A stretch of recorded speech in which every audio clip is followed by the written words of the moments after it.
오늘 말씀 고엘인데 고엘이라는 히브리어는 구속자라는 뜻입니다. 들어보신 분들이 아마 많을 겁니다.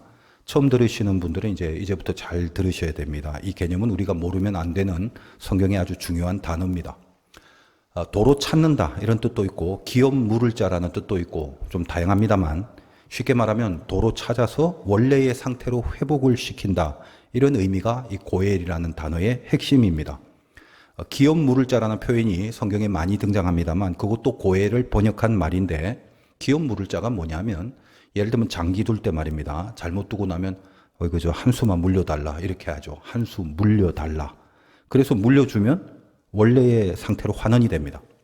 그래서 기업 물을 자라고 하면 그거 똑같아요. 어떤 사람이 뭔가를 빼앗겼을 때 기업, 재산 이런 것들을 빼앗겼을 때 특히 그 가족이나 친족이 기업 물을 자, 즉 고엘이 되어서 대신해서 그 빼앗긴 것을 찾아올 수 있는 그 역할과 의무를 해야 하는 것입니다. 그래서 이제 총체적으로 신앙적 의미를 부여해서 다시 원래의 상태로 환원시켜준다는 차원에서 구속자다라는 그런 뜻으로 사용되는 거죠. 그렇다면 우리가 알다시피 예수님은 대표적으로 우리들의 구속자, 우리들의 영적인 고엘이 되시는 거죠. 결국은 이 고엘 제도 안에는 가장 깊은 곳에 예수 그리스도로 인한 그 구속의 메시지들을 깔아두고 있다는 것을 알게 됩니다. 자, 오늘 이제 본문의 내용도 대표적인 고엘 제도를 설명하고 있는데 계대 혼인법 혹은 수혼법이라고 합니다. 계대라고 하는 대를 계승한다는 뜻이죠. 대를 계승해서 혼인하는 거, 수혼, 형수와 결혼하는 거 그런 말입니다. 아들을 낳지 못한 어떤 형제가 죽었습니다. 그럼 그 아내를 다른 형제 중에 한 명이 취해서 자손을 이어가는 제도를 말합니다. 우리나라도 고구려 시대에 비슷한 거 있었죠. 형사 취수제라고. 그러나 이제 이런 계대 혼인법 말고 이 고엘이라는 큰 범위에서 적용되는 다양한 법령들이 많습니다. 그러니까 토지 문제, 뭐 종의 문제 이런 것들인데 예를 들면 가난한 자가 생계를 유지하기 위해서 자기 땅이나 집이나 재산을, 토지를 다른 이에게 이렇게 팔아버리면 그 친족이 기업 물을 자가 돼서 즉 고엘이 돼서 그 땅을 산 자한테 값을 대신 치러주고 형제의 땅을 찾아줘야 하는 겁니다. 종으로 팔려간 경우도 마찬가지. 대신 값을 치러주고 자유하게 해줄 수 있고, 심지어는 이제 살인자에게 대한 친족의 보복 행위가 있지 않겠습니까? 그것도 사실 고엘의 개념입니다. 대신 복수를 해준다 이런 거죠. 그래서 여러 가지가 있습니다만 오늘 본문에 해당하는 내용으로 형제가 자식이 없어서 죽었을 때 가장 가까운 친족의 순서로 그 미망인과 계대 결혼을 해서 그 가문의 후사가 끊어지지 않게 하는 것이 이 고엘의 내용 중에 가장 중요한 내용이 되는 겁니다.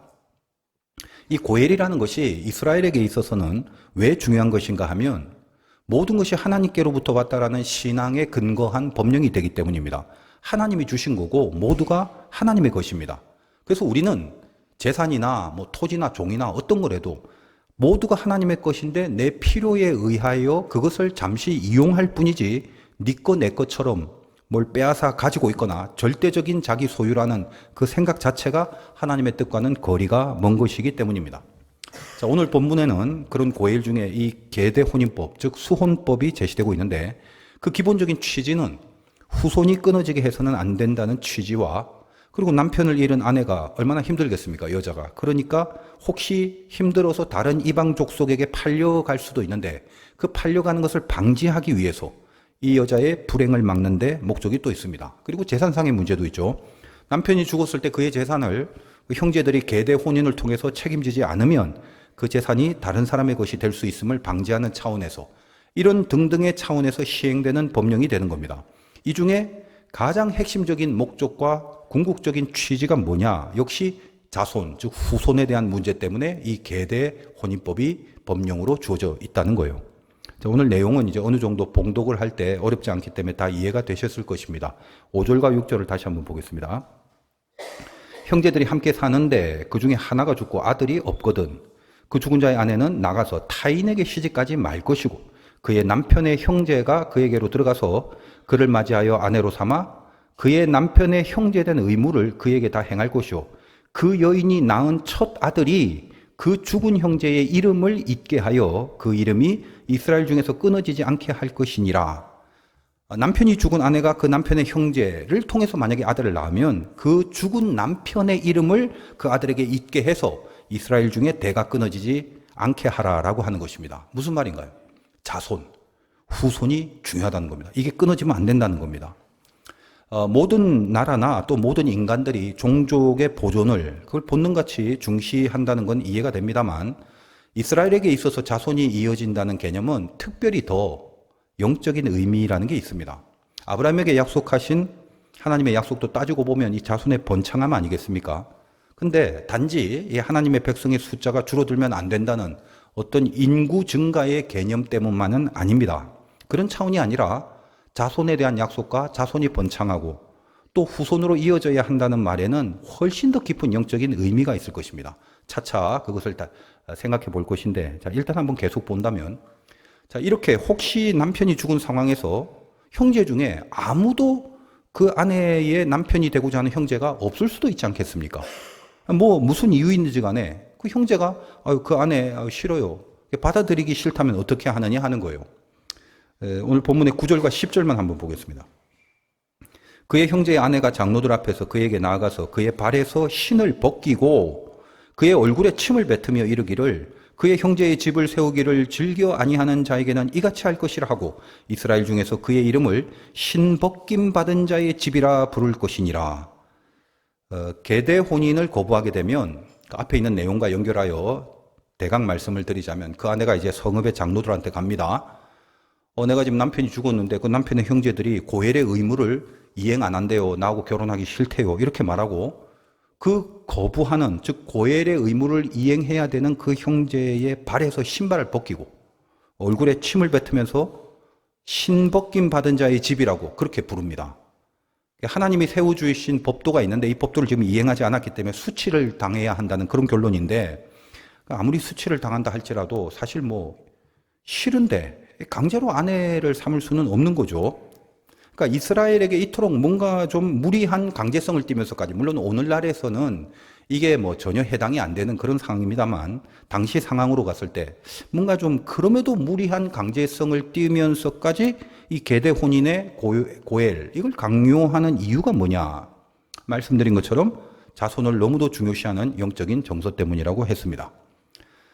오늘 이 본문의 계대 혼인법에 대해서 아주 유명하고도 중요한 사건이 룻기에 등장합니다. 이미 어느 정도는 다 알고 계시죠. 나오미가 이제 흉년이 들어서 이방 땅인 모압으로 이사합니다. 나오미의 두 아들이 결혼을 하고 그 땅에서 남편도 잃고 두 아들도 잃게 됩니다. 두 며느리만 남았죠. 결국은 다시 베들레헴으로 돌아오는데 그 며느리 중에 이방 여인인 룬만이 이 시어머니를 같이 따라오게 됩니다. 나오미는 동네 사람들에게 자기를 이름을 마라라 해라. 이 마라는 쓰다 괴롭다는 뜻인데 그렇게 말할 정도로 인생이 참 괴롭다는 것을 호소하면서 살아가는 중이었습니다. 그런데 거기서 보아스를 만나게 되죠. 보아스가 이 룻의 고엘이 되고자 합니다. 보아스는 먼 친척인지라 기업 물을 자로 자기가 자청하고 싶은 마음이 있는데도 불구하고 실제적으로 자격이 있는 1순위의 친척은 따로 있었습니다. 그래서 그 1순위한테 가서 그에게 기업을 물을 것인가?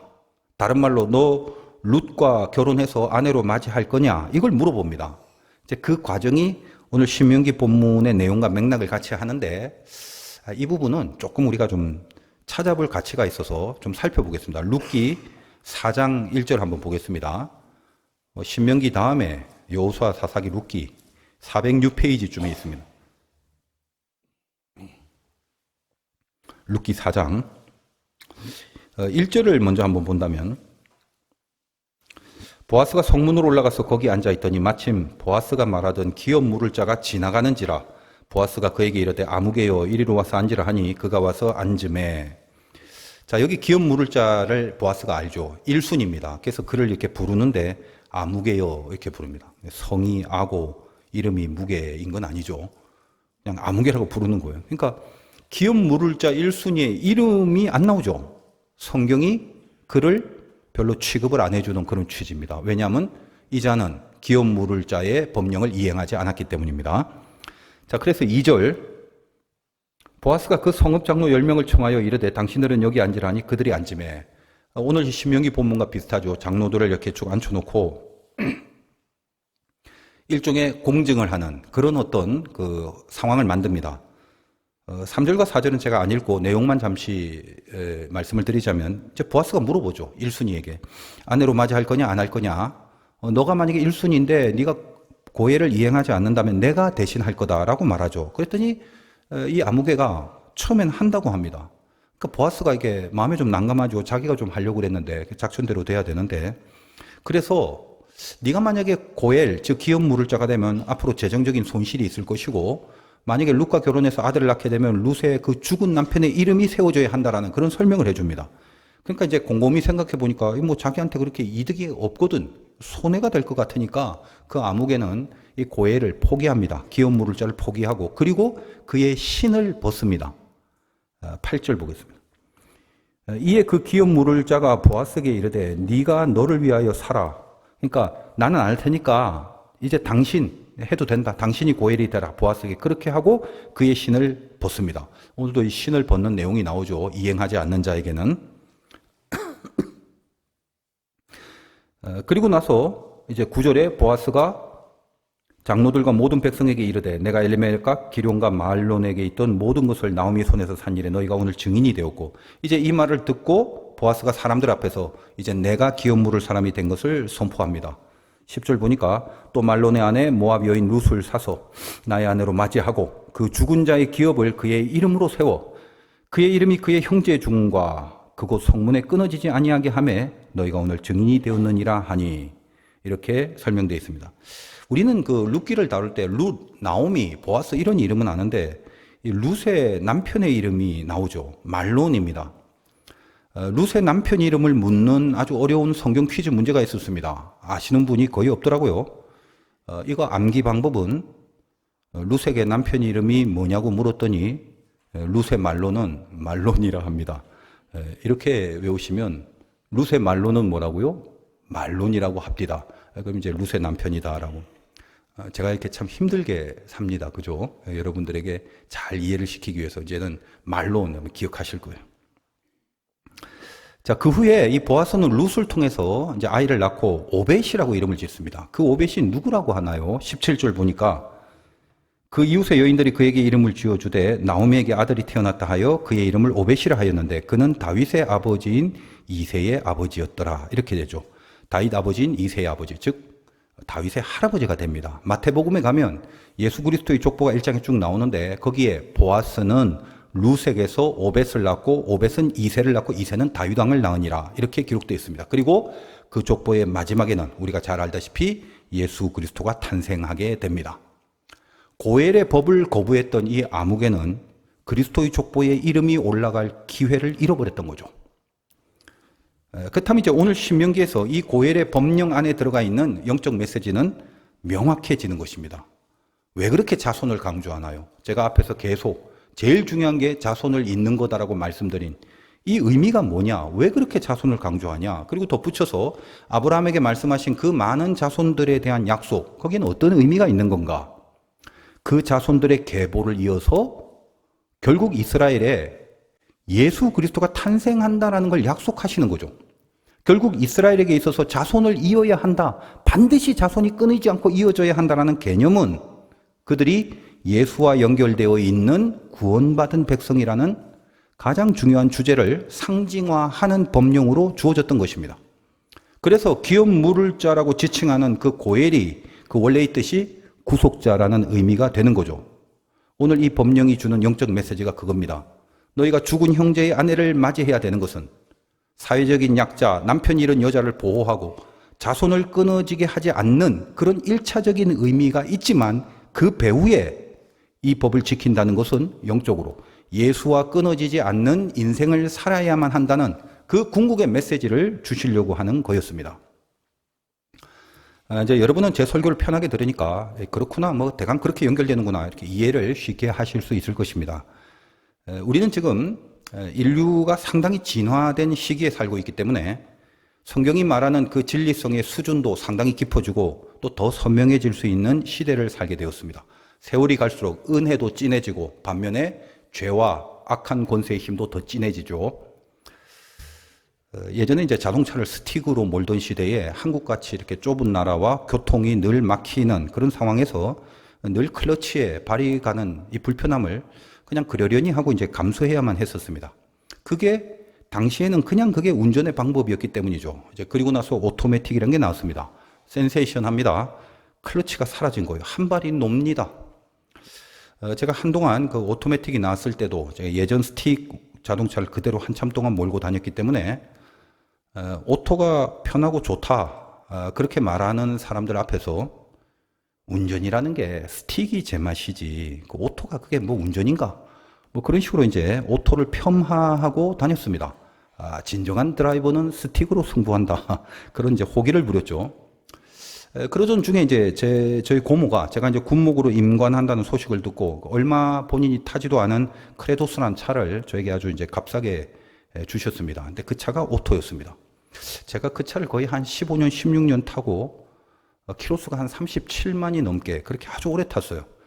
엔진 빼고는 거의 모든 걸 다 바꾸고 고치고 그리고 수리하고 뭐 그런 식으로 탔습니다. 제가 화도교에 이제 부임하고 나서 차를 처음으로 바꾼 건데 워낙에 이제 오랫동안 많이 타다 보니까 이게 폐차를 시키는데 좀 마음이 찡하더라고요. 정이 들었는지.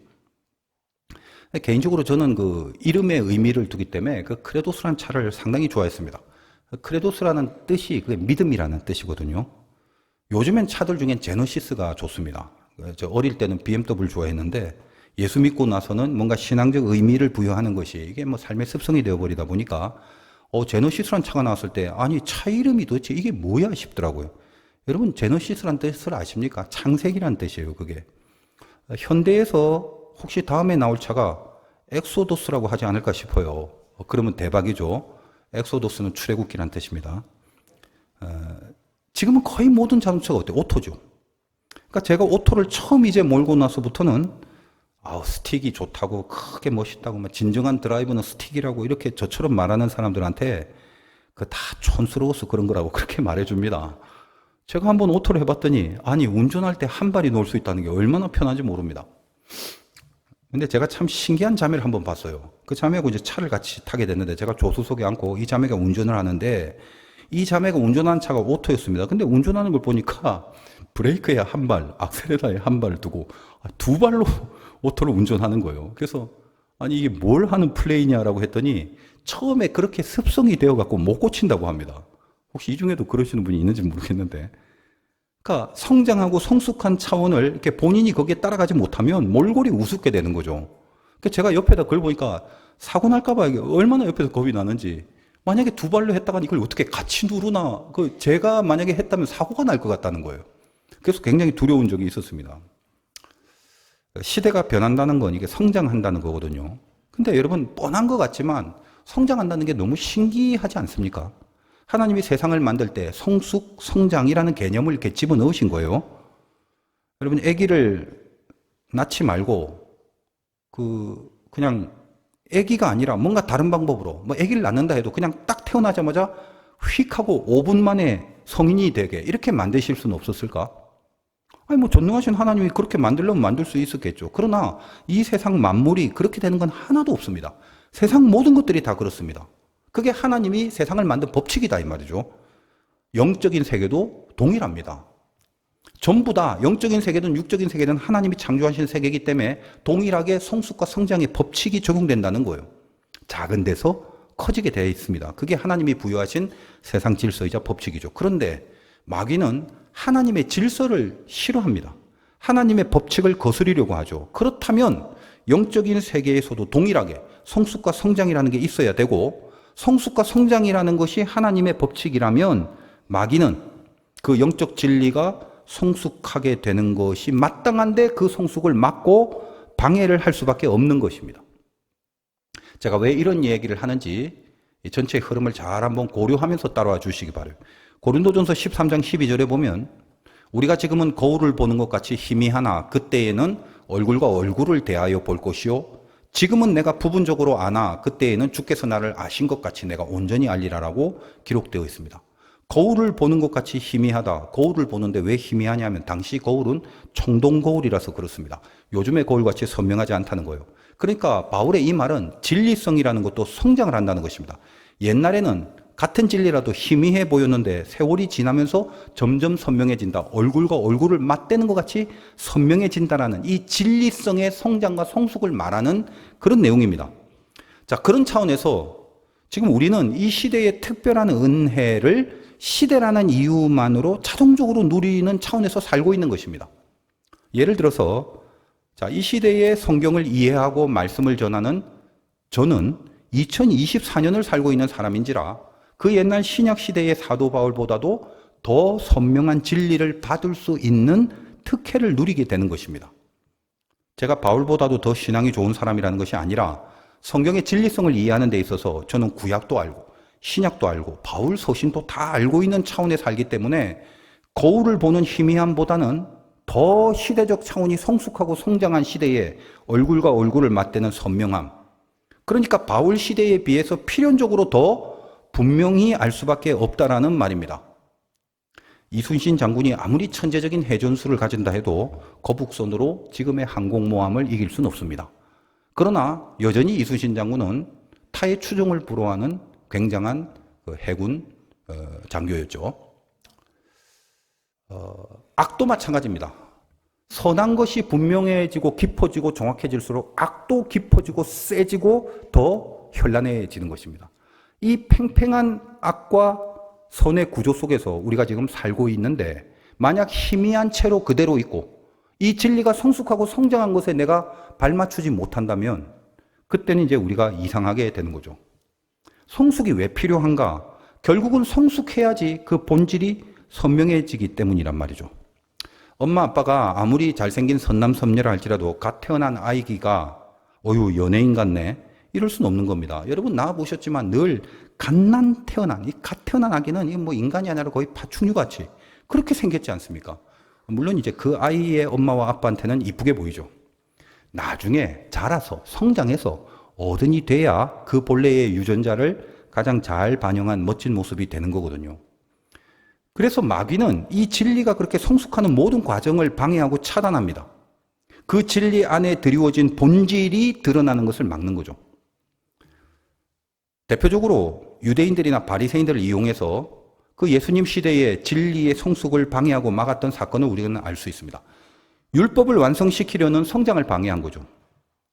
안식일에 병을 고치는 것이 여러 번 말씀드렸습니다만 대표적인 것입니다. 주님은 안식일을 지키라는 그 진리 안에 들어가 있는 본질, 이거를 선명하게 끌어올려서 구약의 안식일 속에 있는 그 본질을 신약시대까지 끌어올려서 성숙하고 성장시키는 하나의 진리로 선포를 하셨던 분인데 그래야 진정한 이 안식일의 능력이 드러나게 되는 것인데 유대인들은 그 성숙한 진리를 따라가지 못하고 이 안식일의 본질을 전혀 깨닫지 못한 채로 그 성숙과 성장을 방해하는 마귀의 하수인 노릇을 하고 있었죠. 자기들이 마귀의 하수인인 줄도 모르고 산 거죠. 오토를 만들어줬는데 한쪽 발로 브레이크를 또 밟고 있더라는 것입니다. 그러다 사고 나는 거거든요. 진리성이라는 것은 본질이 똑같습니다. 본질은 변하지 않습니다. 근데 이 본질이 시대에 따라 현상이 변할 뿐인데 본질을 품고 있는 현상으로 변하지 않고 본질을 갖고 있는 현상으로 성숙하지 않으면 그러면 어떻게 되냐면 이 본질이 나중에 드러나지 않게 되는 것입니다. 바리새인이 꼭 그랬죠. 그 율법 속에 들어가 있는 그 본질을 끌어올리지 못했고 이상한 방향으로 본질 없는 현상 속에만 매몰되는 성숙하고 성장하지 못한 그런 우를 범하고 살았다는 것입니다. 제가 왜 이제 이런 말씀 드리냐면 세상을 이렇게 관조를 하다 보니까 참 신기합니다. 다른 거는 자동적으로 다 알아서 성숙을 하는 추세입니다. 문명도, 문화도, 사회도, 모든 것들이.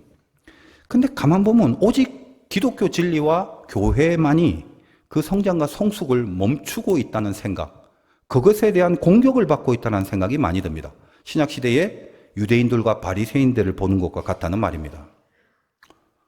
어떤 율법적인 것을 했을 때 바리새인의 특징이 뭐냐? 그걸 왜 해야 되는지 모르고 그냥 합니다. 왜 이걸 지켜야 되는지, 이건 왜 안 해야 되는지, 이건 왜 내야 되는지, 왜 해야 되는가에 대한 본질, 전혀 이거하고는 상관없이 그냥 하지 않습니까? 예수님은 이걸 아셨고요. 그러니까 모른다기보다는 왜 해야 하는지를 이 하나님의 말씀에 비추어서 그 본질적인 취지와 의도를 전혀 깨닫지 못하고 그냥 하는 것뿐이다라는 말입니다. 제가 이제 말씀을 전하면서 어떤 예를 들어서 설명하다 보면 또 그 예만 국한해서 이해를 하시는 그런 우를 범하기 때문에 가끔 이제 그냥 추상적으로만 말씀을 드리는 것이 더 효율적인 경우도 꽤 많습니다. 그러나 좀 예를 들어본다면, 제가 지금 예를 드는 이유가 있는데, 이 성장과 성숙이 없다라는 차원에서, 특별히 이 기독교 진리 안에서, 교계에서 왜 성장과 성숙이 없느냐, 이 차원에서 제가 아주 미미한 작은 예를 하나 들어본다면, 뭐 심각한 건 아닙니다. 제가 진짜 심각한 이야기를 하자면 절제가 안 될 수도 있기 때문에 그냥 이해를 돕기 위한 그냥 미미한 신뢰를 하나 들어보는 겁니다. 우리들의 그 영적인 구원에는 직접적인 영향은 없는 것인지라 그냥 막 쉽게 그냥 이해를 돕는 차원에서 들으시면 돼요. 그 연회, 우린 중부연회고 혹은 뭐 교단, 감리교 교단에서 많은 행사들이 있습니다. 연합으로 하는. 뭐 집회도 있고 뭐 여러 가지 그 행사들이 있습니다. 근데 다 좋은데 항상 그때마다 상당히 많은 분량 광고 책자가 나옵니다. 그러니까 연회라면 예를 들면 우리가 중부연회라면 중부연회 그 모든 교회들 얼마나 많습니까? 그 교회들 중에 이제 광고비를 다 내죠. 그럼 광고비를 낸 교회들을 이렇게 책자에 실어서 책으로 나옵니다. 그 책의 내용이 그 교회 사진하고 담임 목사 얼굴하고 같이 찍어서 두껍게 책을 만듭니다. 그 책 안에 내용은 아무것도 없습니다. 그냥 책의 모든 내용이 그겁니다. 저 뒤쪽에 무슨 사업하시는 분들 회사 광고가 이제 조금 실려져 있습니다. 물론 이제 그런 광고 책자가 연회별로 혹시 교단별로 나오면 뭐 이렇게 보면 필요할 때도 있겠죠. 정보도 없고. 자, 그런데 그런 것이 1년에 4-5번 그리고 벌써 10수년째 그 동일한 책자가 매번 그렇게 나옵니다. 제가 그런 책자가 올 때마다 한 번도 그 내용을 본 적이 없습니다. 왜? 볼 내용이 없고 볼 이유가 없는 거죠. 그렇게 똑같은 내용으로 만들어진 책자가 그거 아마 받은 거 제가 다 모았다면 지금까지 수십 건, 한 5, 60건은 될 거예요. 뭘 하는 거죠? 도대체 이게 무슨 낭비인지 모르겠다는 것입니다. 물론 이제 그런 걸 만들기 위해서 교회별로 이제 광고비도 받아야 되고, 뭐 행사에 보태기도 하고, 그럴 겁니다. 그리고 그런 일련의 과정들 속에서 뭐 수입을 얻는 사람도 있을 것이고, 뭔가 이게 얽히고 설켜진 구조들이 있을 것이다, 이 말이에요. 뭐 다 좋습니다. 그냥 그러려니 하겠습니다. 근데 이게 성도들의 헌금을 통해서 만들어진 그런 내용들을 안다면, 그리고 그런 내용들을 만들 때 그 누구 한 명 얽혀져 있는 관계자가 이게 지금 주님의 일인데 하나님의 영광이라는 것을 일이라도 염두에 두고 그 행사나 집회의 본질을 뭔가 기도하는 마음으로 그렇게 만든다라는 생각이 전혀 그 안에 들어가 있지 않다라는 느낌을 받습니다. 몰라요. 제가 잘못 느껴서 그런지 모르겠습니다. 그러나 이런 것들이 저만의 생각은 아닐 겁니다. 대부분 우리 뭐 여기 장로님들이나 권사님이나 행사를 많이 다시는 분은 이 얘기가 무슨 얘기인지 다 아실 거예요. 근데 뭐냐. 그냥 오랜 세월을 그냥 다 그렇게 해왔으니까, 마치 오토인데도 두 발을 다 딛고 있는 것 같은 느낌. 늘 그렇게 하는 거예요. 성장과 성숙이 전혀 없습니다. 제가 이것만 꼬집어서 잘못된 것을 지적하려는 게 아니라 이 성숙이라는 원리에 대해서 말씀을 드리려고 하는 것입니다.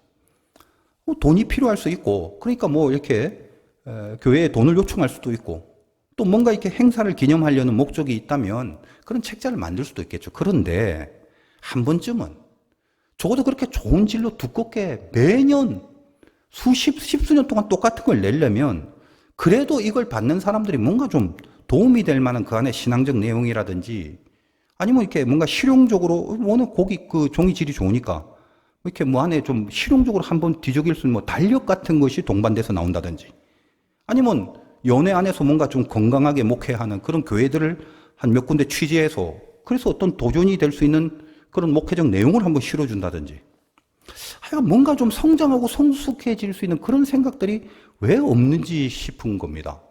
왜 이렇게 똑같이 십수년 동안 똑같은 걸 이렇게 하면서 그 누구도 이걸 한 번이라도 뭔가 바꾸거나 개선할 생각들을 안 하는지 모르겠다는 거예요. 어떤 뭐 구조가 있겠죠, 구조가. 그래서 이 구조악이라는 게 이게 정말 어쩔 수 없는 한계가 되는데, 그리고 이제 돈 많이 내는 교회는 사진 크게 내주고, 돈 작게 내면 사진도 작게 내주고, 그 보는 사람이 누가 있다고, 그런 세속적인 잣대가 그대로 반영되는 그게 저는 볼 때마다 이렇게 불쾌한 거예요. 여러분, 만약 세상에서 이 스피드가 빠른 저 세상의 기업에서 만약 그런 식으로 수십 년째 하고 있다면 그 진부함으로 인해서 아마도 진장에 폭망을 했을 겁니다. 오로지 교회와 교계만이 아직도 진부한 채로 성숙을 못하고 그냥 여전히 있습니다.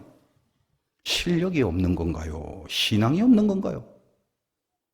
제가 이것을 미미한 예로 성숙과 성장의 개념을 말씀드리기 위해서 왜 진리성에서는 성숙과 성장이 이렇게 안 되는가를 이 예를 든 이유는 이번에 제가 그 부흥회를 다녀온 교회에 그 담임 목사님이 이번 중부연회에 이제 감독이 되셨습니다. 감독이 된 후에 그 교회 첫 집회였는데 제가 이제껏 한 번도 축하한다는 말을 전해드리지 못했고 이번에 가서도 그 감독님에게 축하한다는 말씀을 드리고 싶지 않다라고 제가 얘기를 했어요. 축하보다는 기대를 한다고 그렇게 전해드렸습니다. 아예 제가 첫 시간 설교 시간에 그렇게 말했어요. 이번에 감독님 보니까 진짜 제 마음에 기대가 됐기 때문이에요. 하나님 생각할 줄 알고 또 영광을 생각할 줄 알고 제2세대를 뭔가 진정으로 생각하신 분이라는 것을 알게 되었습니다. 그 목회했던 여러 가지 것들을 제가 보니까 이건 중심을 갖고 있는 분이다 이런 생각을 하게 됐어요. 하나님이 그 교회에 집회를 보내신 이유가 있었음을 제가 느끼게 되는 시간이었습니다. 컨디션이 정말 최악인 상태인데 계속되는 강행군이었지만 기도해 주신 우리 성도님들 덕분에 견딜 수 있었던 것 같습니다. 마치고 나서 이게 제 마음이 뿌듯했어요. 마음이 따뜻해졌습니다. 좋은 교회로 그 지역의 영적인 구심점이 되어줄 것을 그걸 기도하는 그런 진심이 생겼습니다. 그리고 이제 그 감독님과 이제 여러 차례 대화하면서 제가 방금 말씀드린 이 광고 책자에 대한 부분을 말씀드렸습니다. 공감하시고 동의하시더라고요. 근데 그런 문제가 감독 한 명의 의지로 바꿀 수 있는 거지 그건 제가 잘 모르겠습니다만 적어도 하나님을 생각할 줄 아는 치리를 하는 거기서 나오는 어떤 생각들이 있을 거라고는 제가 분명히 기대를 하고 믿고 있습니다. 그래서 제가 말씀드린 김에 성장과 성숙의 차원이 어떤 건가를 지금 여러분에게 설명을 하는 것이죠. 왜 기독교와 왜 진리 안에서 왜 교계 안에서는 이렇게 성숙과 성장이라는 어떤 본질적인 것을 드러내는 것에 대한 역동성 그런 것들이 왜 없는가라는 것에 대한 그런 예를 제가 한번 드린 겁니다. 아까 말씀드린 것처럼 어떤 예를 좀 하나 들면 또 그 내용만 집중할 수 있는 우를 범할 수 있다고 했는데 성숙과 성장이 없는 진리 안에서의 안타까움 이걸 잠시 피력했습니다. 그래서 그런 걸 뭐 다 어떻게 뭐 없애버려야 된다 그 문제에 국한한 말이 아니라는 것을 이해해 주시기 바라고 총체적인 말씀을 드리려는데 하여간 그 미미한 예가 됐습니다. 설명을 하다 보니까 좀 시간이 좀 많이 지났는데 제가 왜 성숙이나 성장에 대한 말씀을 드리냐면 진리라는 것에 있어서도 마찬가지란 말을 하려고 하는 것입니다. 아까 말씀드렸습니다. 어떤 현상이라는 것은 시대에 따라 분명히 변하기 마련입니다. 그렇죠. 스틱에서 오토로 바뀌는 겁니다. 그런데 변하는데 잘 변해야 하는 것입니다. 잘 변하는 게 뭐예요? 그 원래의 본질을 품으면서 변해야 하는 거다.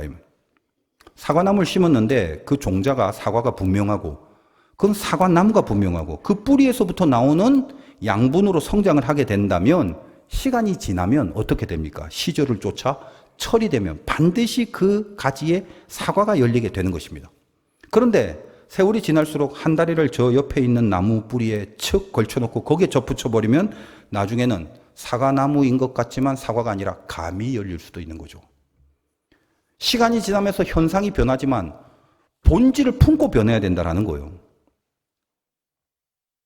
좀 길어지기 전에 핵심만 다시 돌아가서 살펴보겠습니다. 여러분, 제가 지금까지 쭉 얘기한 것이 뭡니까? 고엘이라는 제도 안에 그렇다면 이 본질이 뭐겠습니까?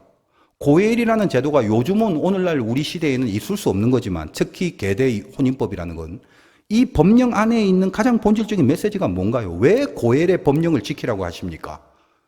예수를 필요로 하는 인생.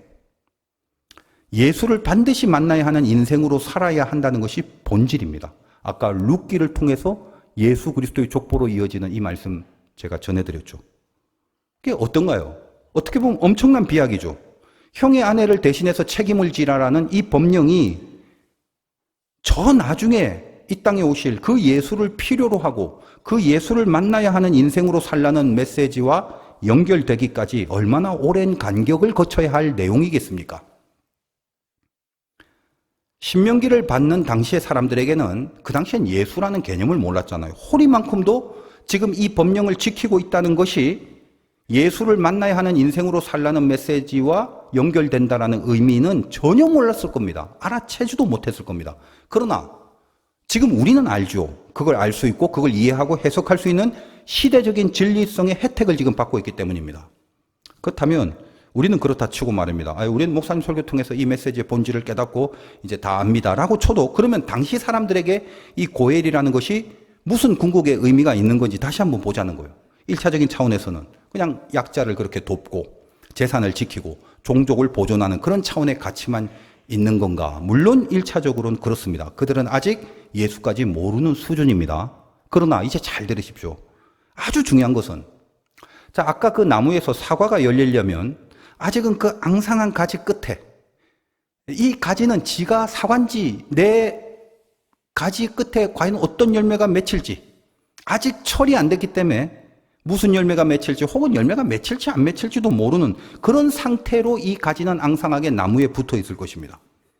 그럼 자기가 사과나무 가지라는 것은 사과가 맺히기까지는 보이지도 않고 알 수도 없습니다.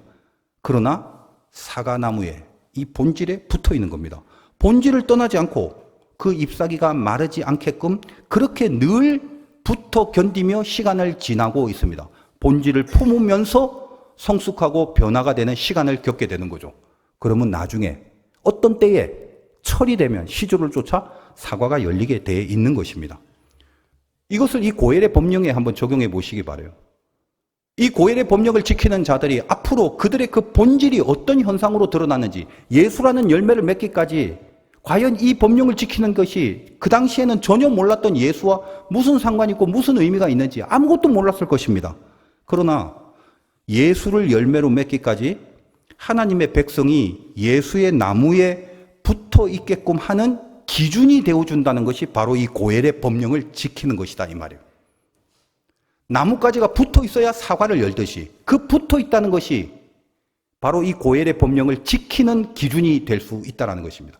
이 법령을 지킴으로 결국은 예수를 만날 수 있는 영성이 만들어진다라는 말씀을 하고 있다는 것입니다.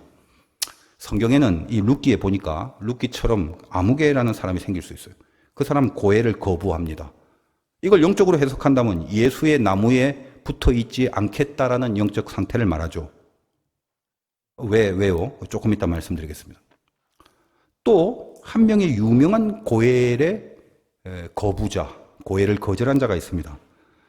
유다의 맏아들 엘이 다말을 남기고 죽습니다. 그 형제인 오난이 고엘이 돼야 됩니다. 그런데 자손을 잇는 것이 가장 중요한 고엘의 영적인 목적인데 오난이 어떻게 합니까?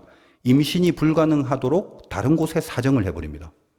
하나님 보시기에 악하다고 판단돼서 하나님이 오난을 죽여버리십니다. 그냥.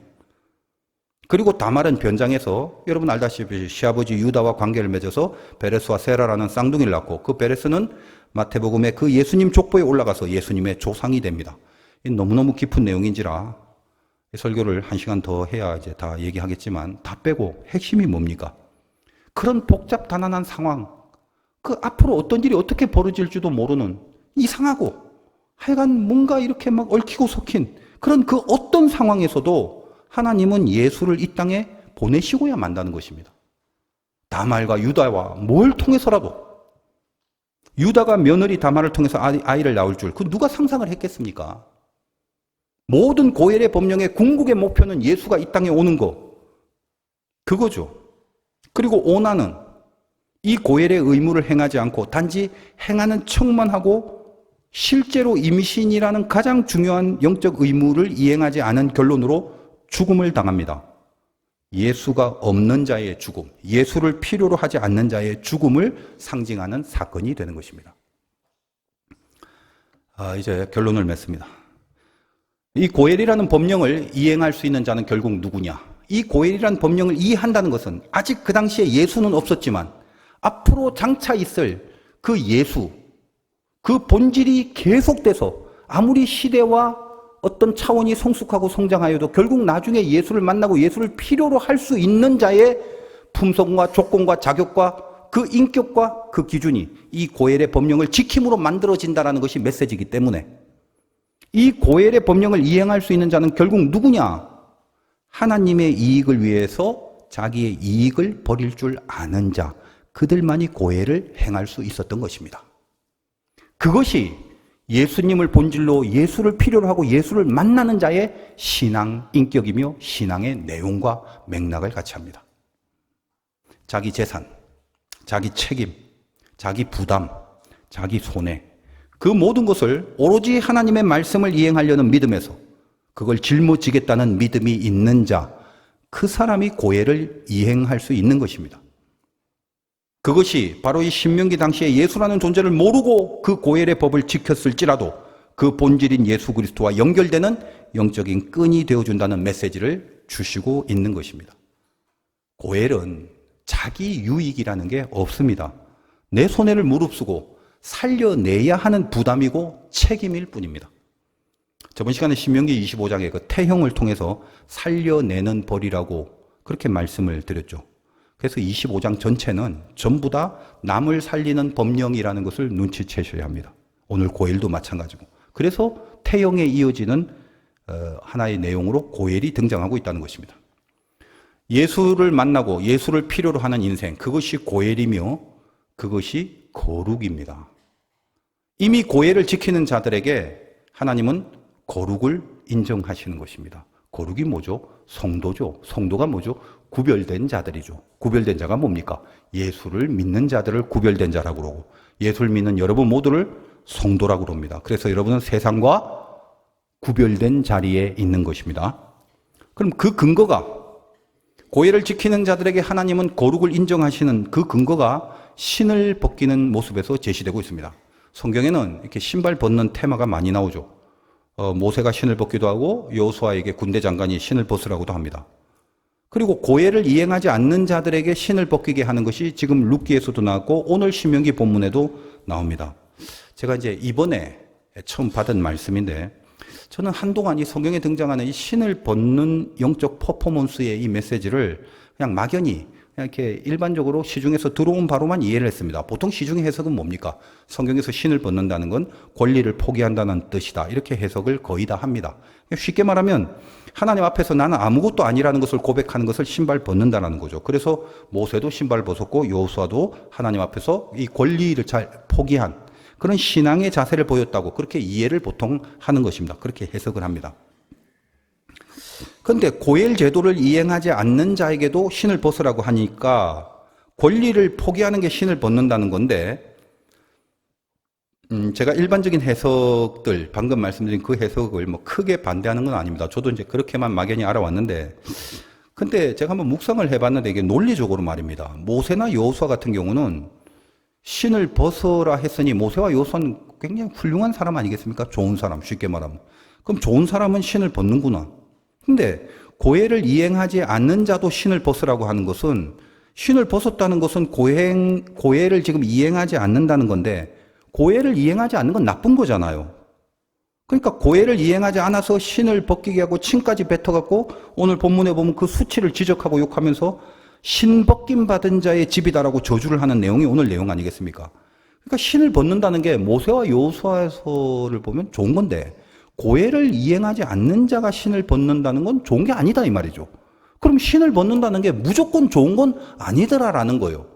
여러분 막연히 그냥 이제까지 해석을 보면 신을 벗는다는 영적 퍼포먼스가 내 권리를 하나님 앞에 뭐 포기한다. 뭐 이런 의미로 좋게만 받아들였는데 그럼 오늘 이 고해를 이행하지 않는 자가 신을 벗는 건 무슨 의미냐라는 난점에 부닥치게 됩니다.